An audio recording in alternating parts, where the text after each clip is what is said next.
দীর্ঘ 11 বছর আক্ষেপ কাটিয়ে পাকিস্তানকে ওডিআই সিরিজ হারিয়ে র্যাঙ্কিংয়ের 9 নম্বর দল এখন বাংলাদেশ সরাসরি বিশ্বকাপ খেলবে, কোনো সন্দেহ নাই।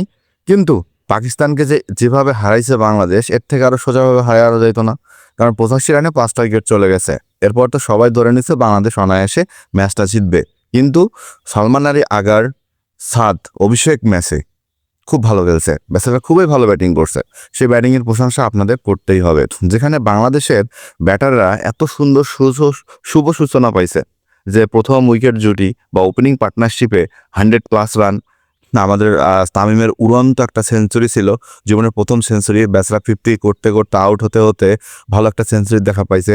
এবং সেই সাথে শেষের দিকে এসে লিটন কুমার দাস আর তাওহিদ হৃদয়ের একটা ঘুমপাড়ানি ব্যাটিং আমাদেরকে বিরক্ত ধরা দিচ্ছে। সেখানে রানটা 300 হয় না। এই জন্য আমি একটা ভিডিওতে বলছিলাম যে বাংলাদেশ 300 করা শিখবে কবে। কারণ দেখেন, বাংলাদেশের ব্যাটিংটা যদি আপনারা অ্যানালাইসিস করেন, বাংলাদেশ যেভাবে শুরু থেকে ব্যাটিং করে আসছে শেষ পর্যন্ত যদি সেভাবে ব্যাটিং করতো, তাহলে রানটা আমাদের 350 ছাড়তো না।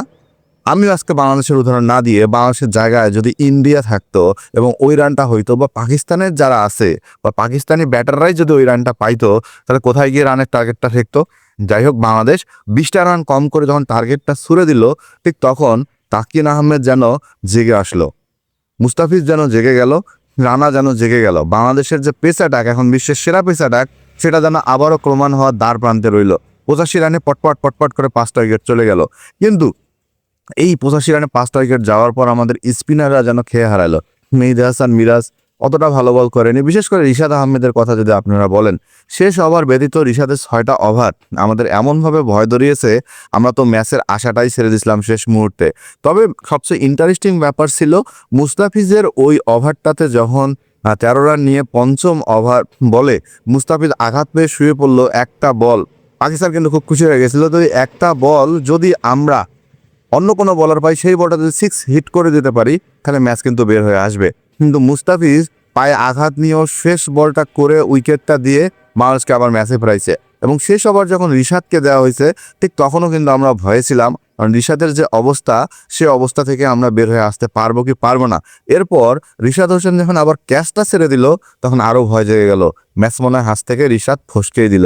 কিন্তু না, অবশেষে রিশাদ ম্যাচটাকে নিয়ে আসলো নিজের নিয়ন্ত্রণে, বাংলাদেশকে জয় ফেরালো এবং 11 বছর পর পাকিস্তানের সাথে ওডিআই সিরিজ জিতলো বাংলাদেশ। যে ওডিআই সিরিজটা বাংলাদেশের জন্য খুব গুরুত্বপূর্ণ একটা সিরিজ ছিল।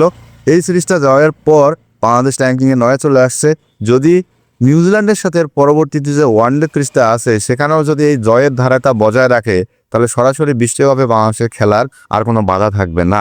যদি বাংলাদেশ এই পাকিস্তানের সাথে সিরিজটা হেরে যাইতো, এরপরে নিউজিল্যান্ডের সাথে গিয়েও যদি হেরে যাইতো, তাহলে বাংলাদেশ কিন্তু র্যাঙ্কিংয়ে 10ই থেকে যাইতো এবং বাংলাদেশকে ওডিআই বিশ্বকাপের বাছাই পর্ব খেলেই বিশ্বকাপ খেলতে হতো। যাই হোক, বাংলাদেশের সবচেয়ে ভালো লাগছে কালকে ব্যাটিংয়ের তামিমের ব্যাটিং এবং সেই সাথে মুস্তাফিজের কিছু ওভার, এবং সবচেয়ে ভালো লাগছে তাসকিনের যে কামব্যাকটা ছিল, কারণ তাসকিন নিজেকে খেয়ে হারাইছিল, ব্যাকের পর এক রান খরচ করতেছিল, দ্বিতীয় ওডেই তো একদম নিজেকে যাইছে তাইভাবে পিটান খাইছে।